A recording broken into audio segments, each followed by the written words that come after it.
Welcome back, YouTube. My name is Nigel Schroeder, and I'm going to be bringing you guys some new information today.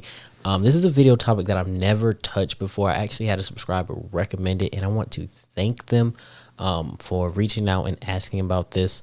And today's topic, of course, is building credit after a bankruptcy.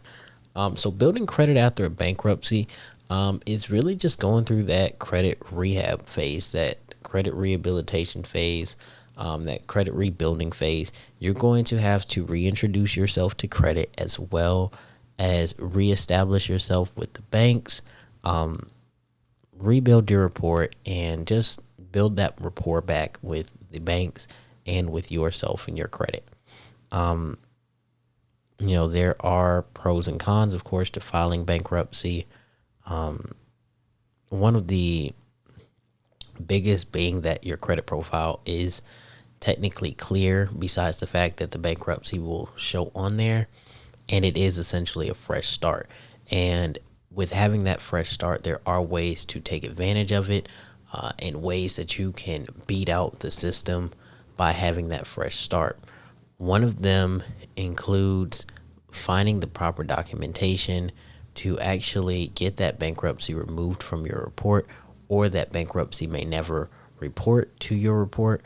So that's one thing that I would say is seek out the proper documentation to either get the bankruptcy removed, or, if you don't have that bankruptcy reporting yet, this might be your chance to really hit and take advantage.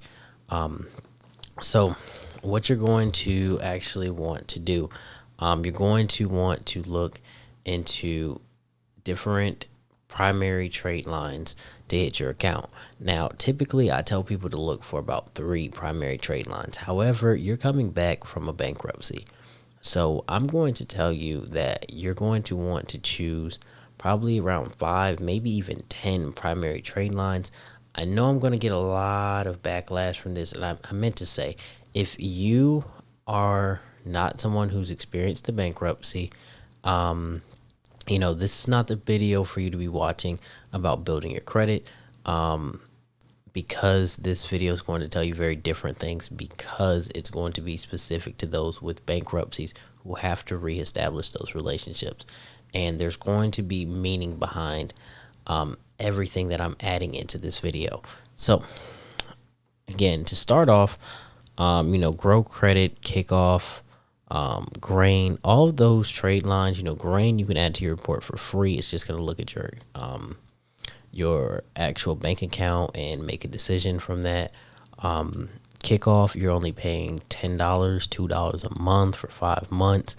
So you really can't beat that to add that trade line. That's two of your 5 trade lines right there. That's why I said you're probably going to want to add 5. Grow credit, if you have a subscription, that's an easy third.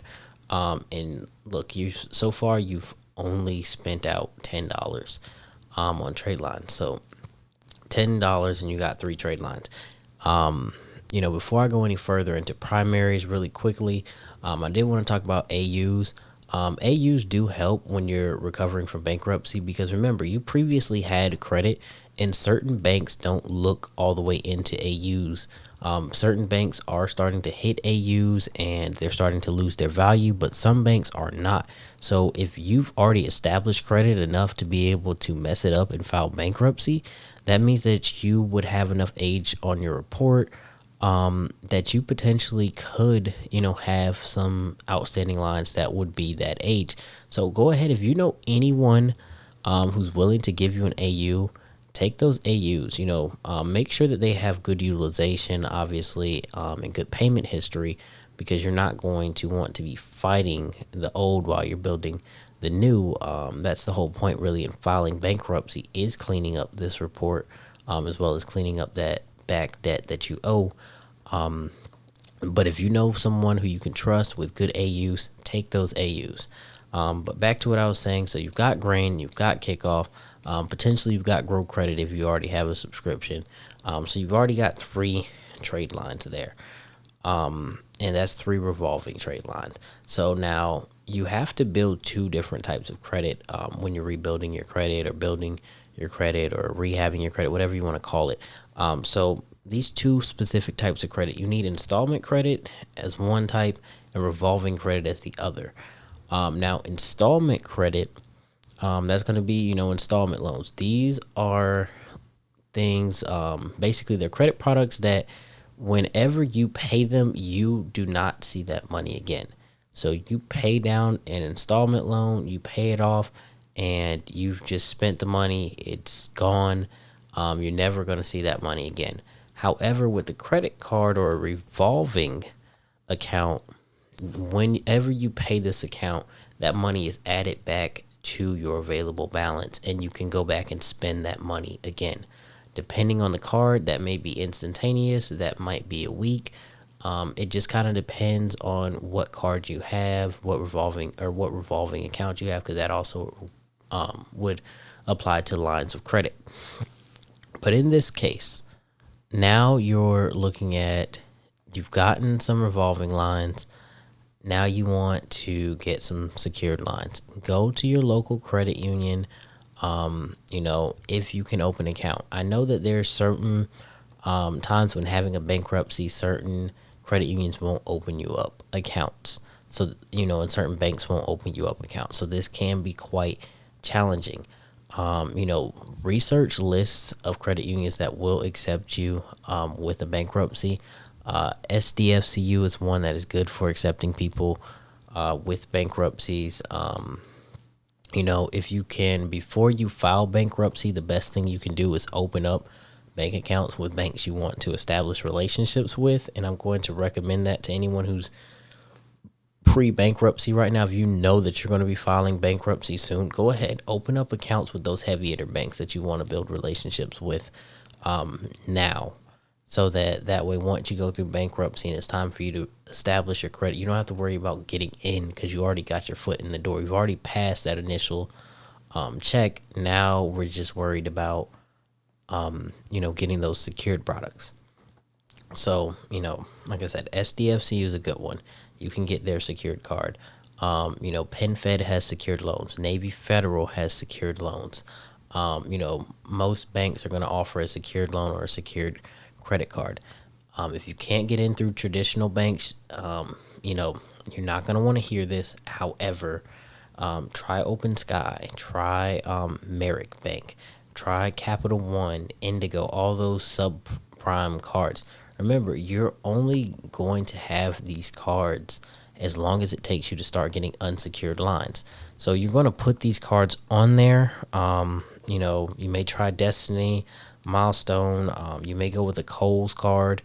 Potentially you could get a Fingerhut credit builder account, which allows you to buy an item from Fingerhut. And then you can actually go back and once you bought an item through them and paid it off, typically they will give you the credit card. There are instances where they don't, but either way, you're going to get a installment loan on there. Fingerhut is issued by WebBank, so it is backed by an actual bank, so you can always check that out. But I'm still not going to recommend you go for any consumer finance accounts. So that means the My Jewelers, the Ox Publishing, the NCD, the Attractive Gems Juniors, LIGO, whatever those companies are. Try to avoid those companies unless you're getting the product for free. If you're getting the product like Kickoff for $10 or Grain for free, or Pro Credit free, or any of those products that are free or extremely cheap, then yes, take it. It's an extra trade line. But if you have to pay for an account that could potentially get removed from your report, avoid those consumer finance accounts and try to go for banks. Even if they're not the best banks, they're still going to be banks and they're going to be reporting on your report, and that's going to help you get into other banks. Now with secured cards, I also have kind of a different philosophy for if you've had a bankruptcy versus others building their credit. Of course, if you can have more secured loans, that's going to help when you go to apply for when you start applying for unsecured cards and more credit products. However, you do want to also make sure that you're paying attention to what balance you put on your secured card. So you want to keep the utilization low and everything, and you never want to strain yourself or your budget to get a secured card, but you do want to have slightly higher limits than the minimum on your secured cards, because banks are going to be looking at trusting you again, and they want to see that you're managing your money appropriately after bankruptcy. So they want to see how much money you're putting up as collateral. It's going to matter a lot more than it would with someone who is not coming back with a bankruptcy on their report. So with all that being said, make sure that you are getting, as many trade lines as you can. If you're going to do multiple trade lines, 5, 10 trade lines, try to do them all at one time. Wait at least 6 months before you start applying for other credit products, because you're going to be adding so much new credit to your profile at one time that it's going to almost stun your profile, and you're going to see huge jumps and spikes in your score. However, you're still recovering from a bankruptcy, so you have to remember that, and you can't start applying too quickly, because it's going to start red flagging you with the banks. And of course, you want to make sure that you're using your inquiries appropriately. So if you have questions on where a bank pulls from, or you're not sure, ask those questions. Go the extra mile to look it up. Try to get as few inquiries as possible. So like with, self-lender or lockbox or certain secured loans, or, the SDFCU secured card, grain kickoff, none of those accounts are giving you hard pulls. So if you can get all of those accounts, you potentially can get 5, 10 credit accounts, with no hard pull, if you navigate the system correctly. And you can do it still cheaply. So take advantage of those accounts that I listed out. While they're still hidden, while they're still options for you to be able to use, grain and kickoff and things like that. Get them now, take advantage of them, and push forward. And with that being said, I want to thank you all for tuning in. If you have any more questions, pre or post bankruptcy, please feel free to reach out and ask them. And as always, thank you all for watching the videos. Please don't forget to like, comment, share, and subscribe, and we'll see you.